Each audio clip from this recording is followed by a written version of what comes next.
high, feel the waves cut through me, hypnotized by the sounds I'm breathing in. Hold tight, chemicals collide. Nice. Yum, yum, yum, yum. Yum, yum, yum. This is Noah, and he is... How old are you, Noah? Tell them how old you are. They didn't hear what you said. Noah Caleb Julius Saxon, and he was born on the 14th of April. He is 6 weeks and 5 days, so he is 7 weeks this Saturday. So in 2 days time, as I'm recording on Thursday, he's quite a big little boy, quite a big baby, I would say. I love him.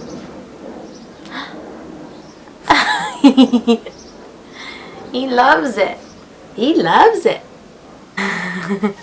Hi guys, so this is my labour and birth chatty video. I have already put up a vlog labour video, so if you guys want to check that out and you haven't, then it is on my channel and it will be just a few vlogs down, as I have been vlogging quite a lot recently and will continue. A lot of you have asked me to do this video because you wanted me to kind of talk about how my labour was and how my birth, obviously not my own birth but Noah's birth, how it was. So he's just laying next to me, he's kind of wide awake. I went to the doctor's this morning as it's afternoon, and we went for a little walk and a little coffee, and he was asleep like the whole time, so he's now awake and laying next to me. Here he is, and it's really hot today, so I've put him in his little like dungarees, and he's got like a little whale on the front, which I thought was really cute. Before I put him in a fancy outfit for the video. I called him No-No, that's his nickname to me, and it all kind of always has been his nickname ever since I found out I was pregnant. Oh, did you just burp? That's not very nice. It's not very polite, is it? Noah was born on April the 14th at 1:20 in the afternoon. He was actually born the same time as myself. I was born on Christmas Day at 1:20, so different day but same time. Oh, he's got hiccups. You got hickeys. You got hickeys. This video is going to be quite hard to do. I haven't done a video, like a sit-down chatty video, since he's been born, so it's weird to kind of like getting ready for the video and actually doing it now with little baby, but it's fine. So the first time I actually thought that something was going on and I thought labour was happening was a week before my due date. So my due date was the 2nd of April. He was born 2 weeks after that. So I actually thought that I was going into labour a week before the 2nd of April. And I was like, as soon as I kind of got the symptoms, I was having bad cramps. Well, what I thought was bad at the time, obviously they were very like mild cramps. But because I'd never experienced it before, to me it was like really bad. Or like quite, you know, bad. So yeah, about a week before I thought that I was getting cramps and I thought that I was having contractions, and the very first time that I experienced that, and I'm not talking about Braxton Hicks, I had that like months before my due date, that was kind of towards the end of the pregnancy anyway, but I knew that this was different. This was like really mild contractions or like bad period cramps, whereas Braxton Hicks was like just like a tightening and like a bloated stomach, so it was just more uncomfortable than painful. So I went out for dinner with Jake, his daddy. We went down town for some dinner in the evening, and I've kept feeling like really bad cramps and contractions, like really mild contraction kind of feelings, and I thought, right, this is it, that it's going to happen tonight. He's going to be a week early. It happened that he wasn't a week early at all. He was obviously 2 weeks late, so I was wrong, I was very mistaken. And then after that time, for a good week, the week up to my due date, I literally didn't feel anything. It was just really normal, and I just didn't feel like anything was happening. I thought that it was like gonna happen a week before my due date, and then as soon as I had that happen, the week running up to my due date, I just didn't feel anything at all, and I thought, right, okay, so this is weird, because I thought something was happening. So I was very much mistaken. And then my due date came and I was like, okay, he's gonna come today, you know, it's my due date, he's got to come today. And obviously it's rare if a lot of babies come on their actual due date. So he didn't come on his due date, and I thought, okay, that's really weird, so he must come like a few days after. He didn't come till 2 weeks after the due date, and I would say the last week of him being in my tummy, that's when I was feeling the symptoms of labour more and more, and I just felt like it was happening. I was literally trying everything. I was eating spicy food, I was swimming quite a lot. I swam anyway throughout my pregnancy, just because it was so good for you and the baby, and it just it was a nice exercise to do. I was doing everything that I can't even, trying to remember the things now that they say to do to like bring on labour, but I ate spicy food, I had pineapple, I did everything that they say to do, and nothing was working basically. And this was the, you know, after my due date, running up to when he was born. And then a few days before I started going into labour, around the 10th, like the Monday, Tuesday of that week that he was born, I started getting symptoms like cramps, really bad cramps, and contractions that were kind of at different kind of random time periods through the day. So it wasn't really technically happening, because they say it has to be quite regular, and they say 2 to 3 in 10 minutes, I believe. I'm trying to remember now everything that they said. Pterodactyl noises when he does that. Are you okay? No. Are you alright? Yeah, I was getting contractions, getting symptoms, but just nothing was happening, and I was like, right. I had an induction booked where they induce you for Friday the 14th, actually, where the day he was born. But I went into labour on the 12th, which is the Wednesday of April, and my contractions actually started very, very mild, but still quite uncomfortable and painful, about 2 o'clock in the morning. Sorry if the planes are going over, it's really annoying because I live on a flight path. Planes have gone, sorry. So about 2 AM on Wednesday morning, like early morning, I woke up and I got my first kind of contraction, and I really at this time didn't realise that it was contractions at all, because I'd literally gotten over, you know, when he's coming, and I just wasn't phased anymore. I wasn't trying to look out for any symptoms, or I just didn't care. I was like, okay, cool, I'm going to be induced, let's face it, he's not coming out. But I did, and I had my first kind of mild contraction at 2, and then I kept falling back to sleep and waking up through the night. And then I realised on the on the 12th still, in the day, around the afternoon time, I've realised that actually from 2 o'clock the following morning, I was actually in labour, in very, very early labour, because my contractions were really mild, but I was figuring out the times. I was thinking, oh, what, they're really, really regular timing, so that's a sign. And then they were getting closer and closer together, the contractions, so I thought, okay, something might be happening. So Jake was at work and I was at home, and I just messaged him, but I'd left it quite a while. I messaged him kind of late afternoon. I said, okay, you know, just to let you know, I don't want to like false alarm you, but it seems that the contractions are, you know, coming throughout the day, and I feel like they have been coming since the early morning, but I just didn't quite know that, you know, I said to him I didn't quite know to be sure. So he was like, okay, right, I'm coming back, you know, it sounds like something's happening. So he came back, and we went into the hospital. I went into the hospital. He said, okay, you're really not very dilated at all, so we're going to give you some codeine, which is like strong paracetamol, because the contractions were actually getting really painful and quite uncomfortable. So they gave me codeine and said, you're gonna have to go home, you're gonna have to just wait and come back, you know, maybe when they start getting worse and your contractions are closer together, because at this point I think I was getting 1 every 10 minutes, so they weren't close enough for them to keep me in, otherwise I'd be in the hospital for days and days.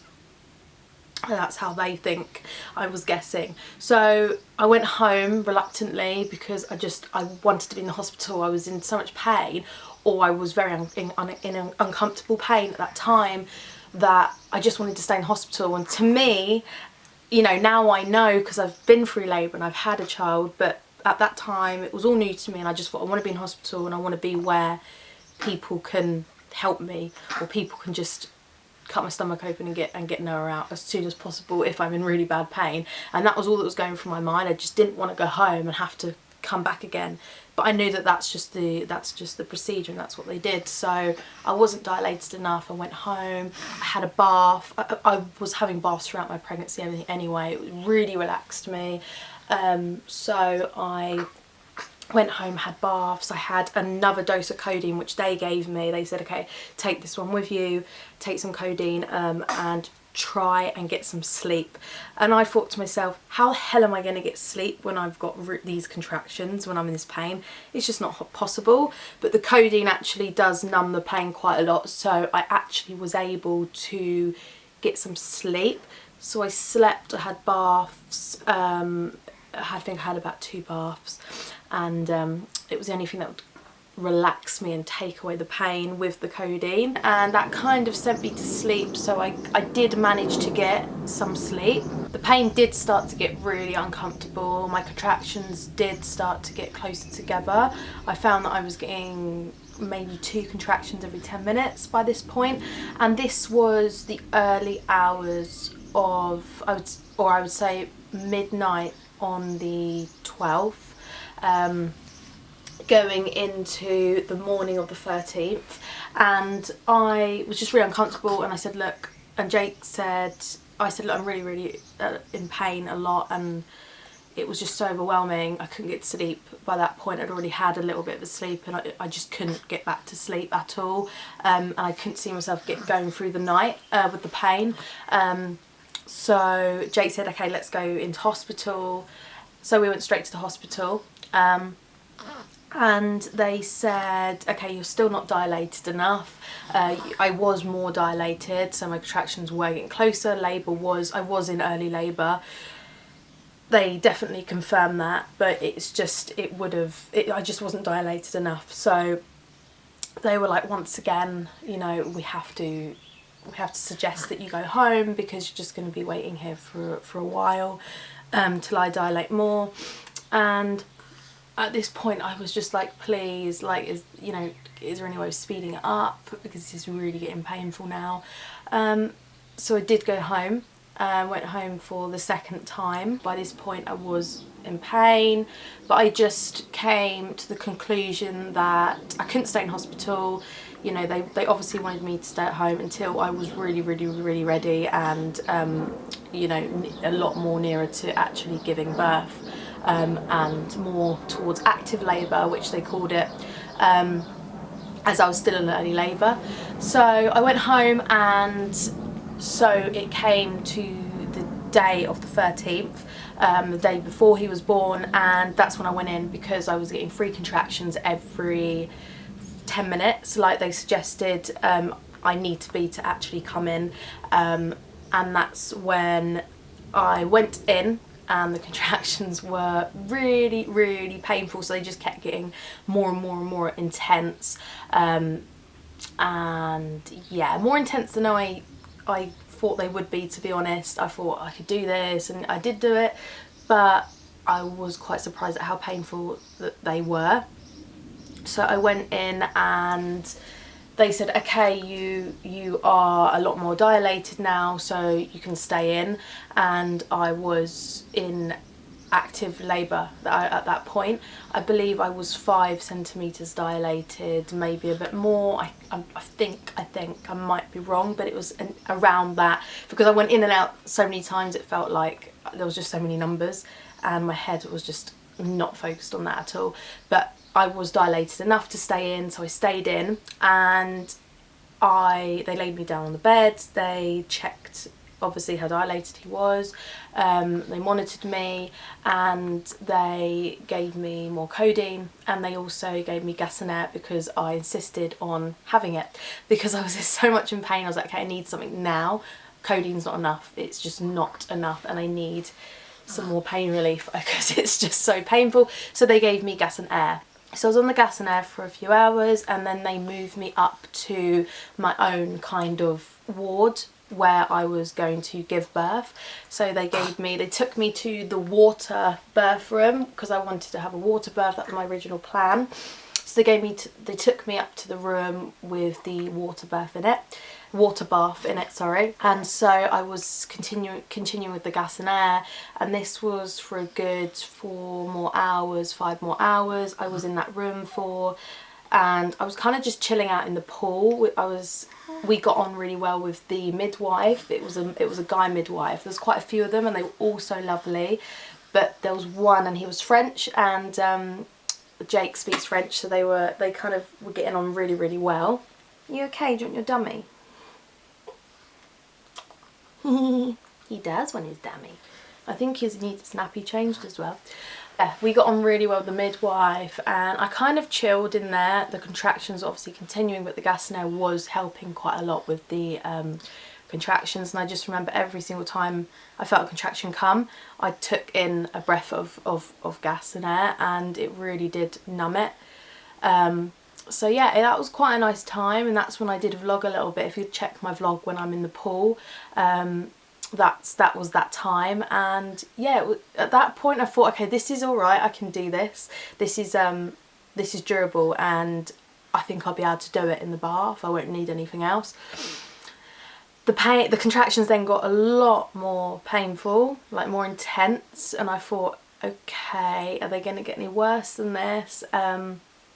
Because I just didn't know. I had nothing to compare it to, and I didn't quite know how intense that it was going to get, and it was all so new, and I was just like, oh my god, like I didn't know what to expect at all. They then moved me up to, they had the new labour ward, which was really nice actually. It was like a brand new hotel suite in the Ritz, and it was really nice. So they took me up to that room purely because they had one free. Took me up to the new labour ward, which was literally had just been opened, which is where I thought I was originally going to go.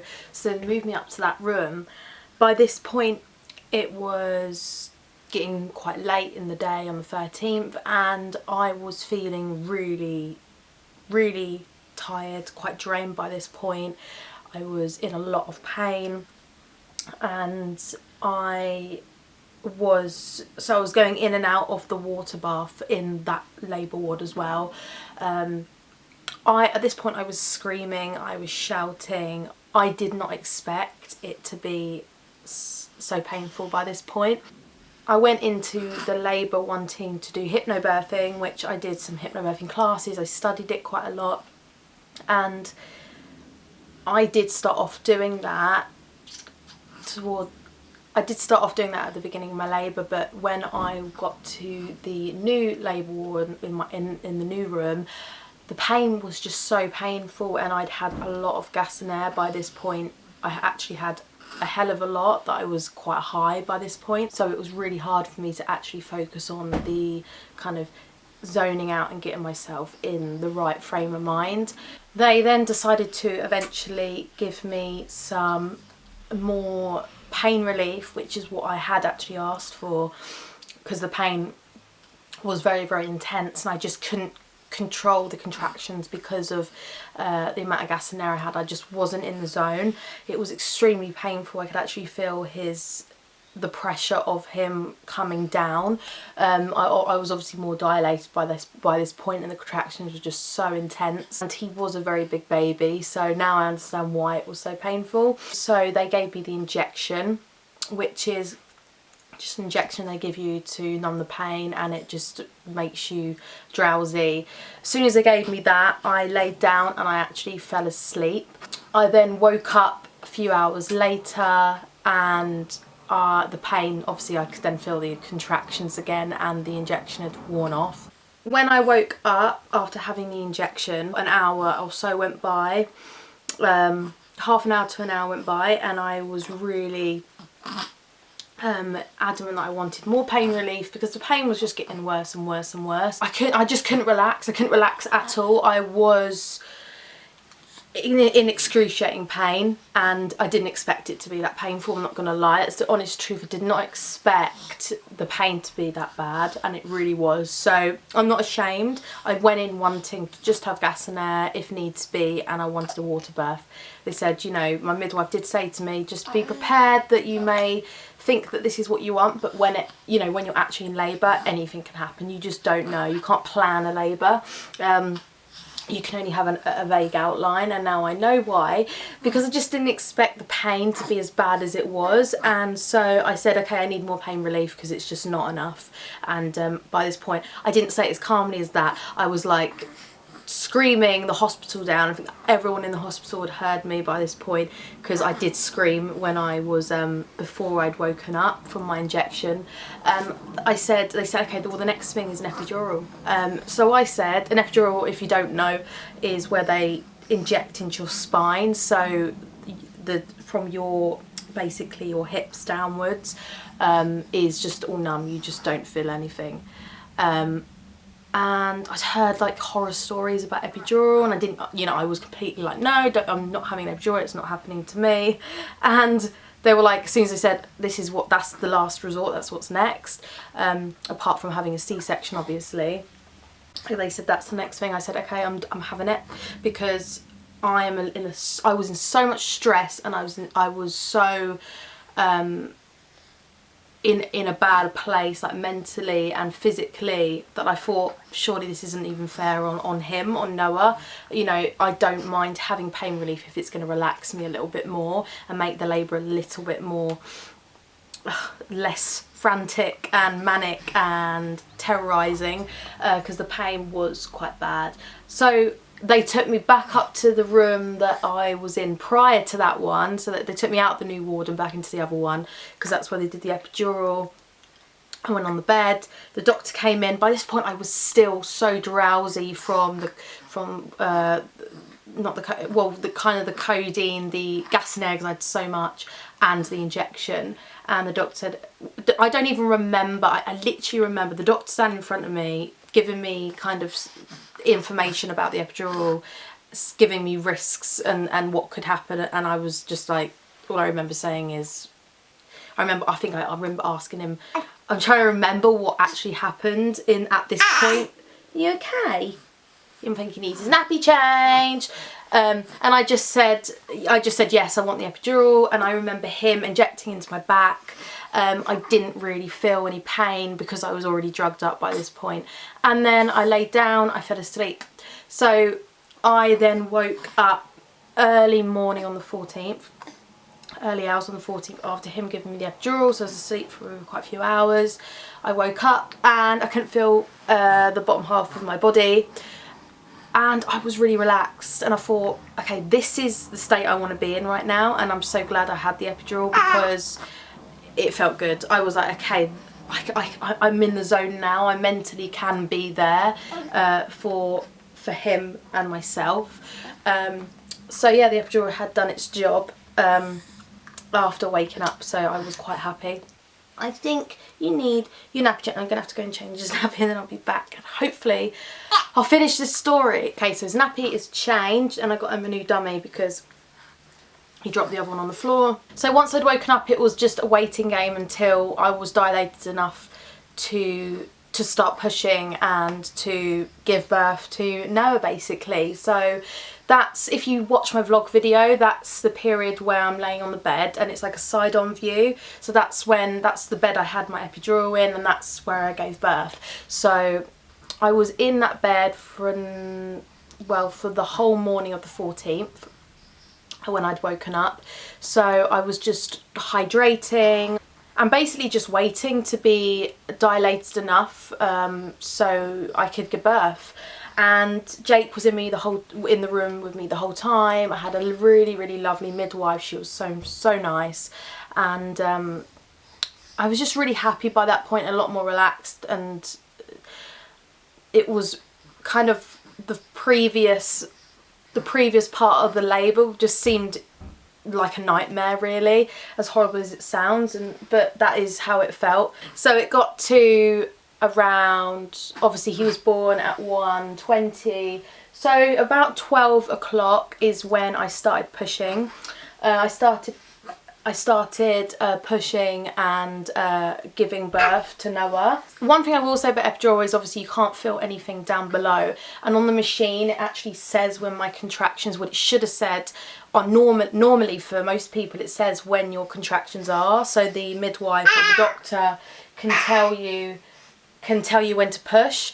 But unfortunately my machine wasn't actually reading any of my contractions, so I was literally trying to feel contractions that, well, it was almost impossible because I had an epidural and it numbed any feeling of the contraction. So that was really challenging for me. You know, the midwife was trying to tell me when to push and kind of telling me what to do basically, because I just didn't know what I was doing. I hadn't done it before. I eventually gave birth to Noah at 1:20 on the 14th of April, and it was the most amazing thing. It was the best time of my life. I will never forget it for the rest of my life. It was, where do I start? It was just, joy had come over my life and he was just amazing. He was just a gift from God and he's absolutely amazing. I love him so much and the pain just vanished. And I know you may have heard so many women say that when you give birth to your baby it's like everything just disappears and you don't even think about it anymore. But it truly was amazing. And when I had him in my arms and I did forget all the pain, it kind of just vanished and it was as if it never happened really. When I gave birth to him, my pelvis was actually too small for him. He was 9'3", so 9 1/3, so he was classed as a big baby and they actually said he should have had a C-section really, but I am happy that I didn't have one. And when he came out it was a struggle for him, so the doctor had to actually put a suction on his head and help him come out, so his head was a little bit kind of like tall. It was like the doctor had to cut me down below so he could actually fit out of me. So it was quite a hard labour and it was quite intense and not as smooth as I'd like it to have been obviously, but you know, I did it and I can't believe I did it looking back. And yeah, as soon as he came out, because it was a struggle and there was a lot of pressure, you know, around his head. He couldn't, you know, quite breathe properly when he was coming out because of the struggle. They put him on like a little machine to like monitor his breathing. So I didn't get that skin to skin contact straight away as a mother would like, so he got taken away straight away and I was kind of like, what is going on? Jake was sitting in the chair, no, he was, sorry, not in the chair, he was standing next to me and he was really emotional, and you can see in the vlog how emotional it was for him, but he was just holding it back and he was so strong and he was the best birth partner I could ever ask for, and I love him so much. For how he was, it was just amazing. He didn't faint like you hear some dads do. It was quite distressing, like, because I was like, you know, I kept saying, is he okay, is he okay, is my baby breathing, is he safe? And he was. It was just a bit of stress for him when he came out. But after I think an hour, they took him away, just checked him over and he was fine. They found an infection in his blood. We had to stay in the hospital for an extra 5 days after the labour, and because he was on antibiotics, and they had to give him a 5-day course because that's just like the protocol, that's kind of the procedure that they do. So they said after 3 days, look, he is actually okay to go home, and we said, look, we will stay in, because if it is 5 days that you normally do it, then we would rather stay an extra 2 days and know that he's safe and healthy and that there isn't anything that's going to happen to him. So we did stay in another extra 5 days, and in the 5 days after giving birth to him, I learnt so much because I was literally in the hospital. It was like a crash course for having a baby, and I felt like everything happens for a reason. I got to stay in the hospital and I got to learn so much. I got to ask the midwife so many things that I didn't know, things that I just saw, you know, because I was around other mothers that had just given birth, and I'd hear so much and I'd see so much, and it was literally a crash course. And when I got home, I was just like an expert. I was like, nappies were flying, I was changing him, I was feeding him like like a pro mum, because I'd literally had a crash course, which was just great. I don't want to make this video really long, and I do want to go into feeding him and everything else that comes with being a mother that you guys may want to know. If you do want to know about any breastfeeding, because I did breastfeed, I now bottle feed him and breastfeed him, and I'm weaning him off breast to just the bottle. If you want to hear about that on feeding, then I will do that a separate video on that, because I don't want to make this video super long. If there's any questions about the labour or the birth at all, then please do ask.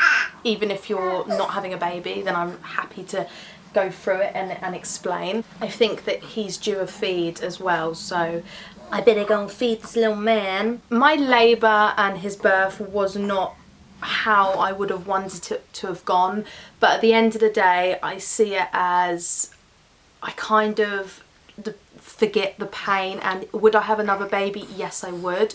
I want loads of children. I want to give you loads of siblings. Now I want to give him maybe another brother and a sister. That would be really nice. And has it scared me off? Not at all. It's the most natural thing. It's what we do as women. It's, you know, it's what my natural instinct tells me that I should do. It's, you know, it's one of the most important things in life is to reproduce and give birth. And I love children, and having my own little man, as I call him, having my own baby is just the most amazing thing ever. Literally ever. I can accomplish anything else in my life, but the most amazing thing I've ever accomplished is giving birth to Noah, and will be giving birth to his siblings. Something that you have to just do. And if you are a mother already, you'll know what I mean. It's just nothing compares. It's just the most amazing thing. What do contractions feel like? They are like really bad period pains, and they are just like waves of pain that obviously vary in intensity, and when they are intense, they are really intense. And because he was a big baby, obviously it was very painful, I'm not gonna lie. But can I get through labour, and will I do it again? And I have done it, I will do it again.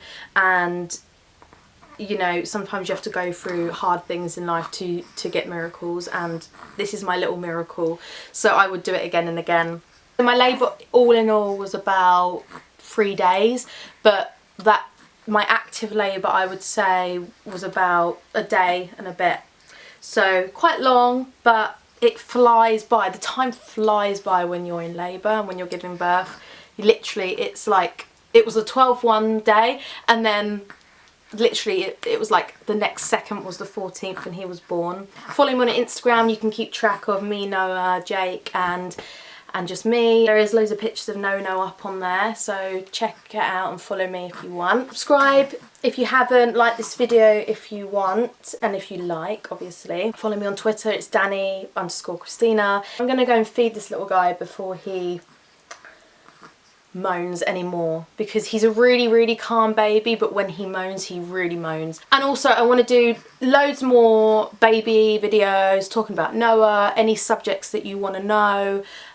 Check out my vlogs, I do them weekly to follow my life with my newborn baby and myself.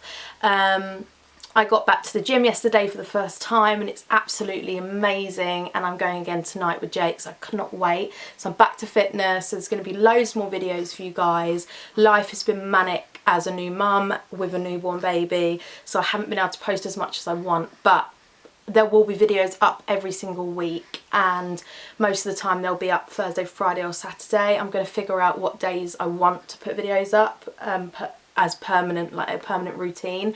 So I will get round to that, and I will get round to making my channel more organised, more professional for you guys, better quality. So everything takes time, and I'm just so happy that you know, you guys have stayed with me for all these years, and now you're with me following my journey with my little man. Thank you for watching, guys, and I'll see you in my next video. Bye.